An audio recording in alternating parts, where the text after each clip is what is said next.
For the past few days, there has been outrage about this world record of 42.58 seconds not being ratified by the World Athletics due to one member of the team not being tested on the day of the relay.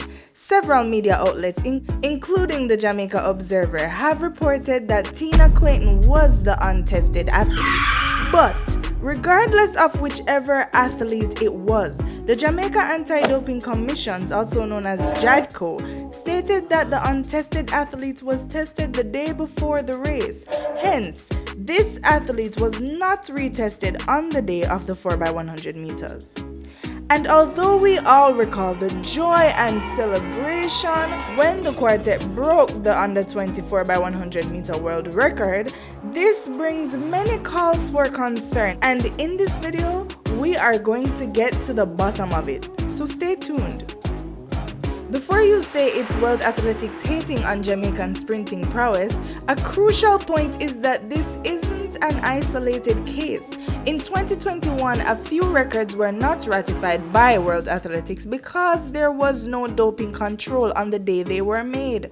In other words, the athletes who ran those records were not subjected to any testing on the day of their race. These unratified records include the 21.78 under 2200 meter record by Christine Mboma and Athing-Mo's 50.52 seconds indoor women's under 2400 meter record. So there wasn't any partiality being shown by World Athletics towards the Jamaican quartet. But that's not all. JADCO has stated that according to World Athletics rules, the athlete's test should have counted irrespective of what day they were tested because they were still tested while in competition.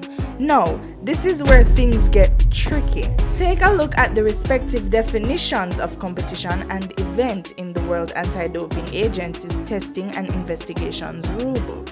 Competition is a single race, match game, or singular sport contest. For example, the finals of the Olympic 100 meter race, or in this case, the girls 4x100 meter relay. Event is a series of individual competitions conducted together under one ruling body. For example, the Olympic Games, World Championships, and in this instance, it would be the Carifta Games. And just to reiterate, competition would be the individual races, but an event is the collection of all those races. Now that we understand the meaning of these two words in athletics, let's check out the definition of in competition that is better laid out on JADCO's website. When a test is conducted in connection with a specific competition, it is called in-competition testing. The in-competition period commences at 11:59 p.m. on the day before a competition, in which the athlete is scheduled to compete through the end of such competition. Any other doping control is referred to as out-of-competition testing. I'm no sports expert, but from my interpretation of this definition, the athlete should be tested on the day of the race, ideally at the end. The athlete in question was tested on April 16th for the 100 meters, but not on April 17th, which was the day of the 4x100 meter race. These are two different competitions that were held on two different days, which would have required two different tests. Therefore, I'm a bit unclear why JADCO would say that they had tested the athlete in competition if they were not tested on the day of the 4x100 meter race. It seems to me that JADCO forgot this very definition or protocol that they themselves stated on their website. This leads to more questions than answers if we dig into this deeper. Furthermore, if the World Athletics did not ratify Mboma and Mo's aforementioned records in 2021 due to no doping control on the day those races took place, then JADCO was not totally in the dark about the governing body's testing protocols. JADCO should have taken notes from Mboma and Mo's cases and instituted on-the-day race testing for all athletes. They should have ensured that all their bases are covered and not to run the risk of unratified world records due to ignorance and, for some, blatant carelessness. And this you need to hear.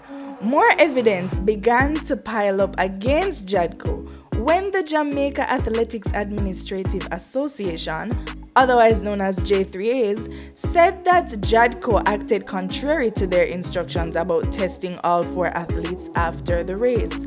In their defense, JADCO noted that they were not aware that they weren't testing using their routine JADCO standards.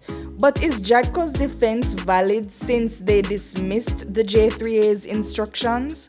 Or is this a case of the wires being crossed? This is more than an unfortunate situation, but it's a lesson well learned, not just for JADCO, but for all the stakeholders involved in athletics. I guess it takes situations like these to pull up our bootstraps. My heart aches for the relay team after such a blistering run and all the hard work that they put in. The only bright side is that Jamaica still has the world record that was set in Nairobi, Kenya last year at the World Under-20 Championships. No matter how bitter this moment is, I have full confidence that these young ladies will go on to break the world record again and go even faster than they did at Carifta 49. Let me know in the comments below how you feel about the unratified girls under 20 world record. And I'll see you in the next one. Bye!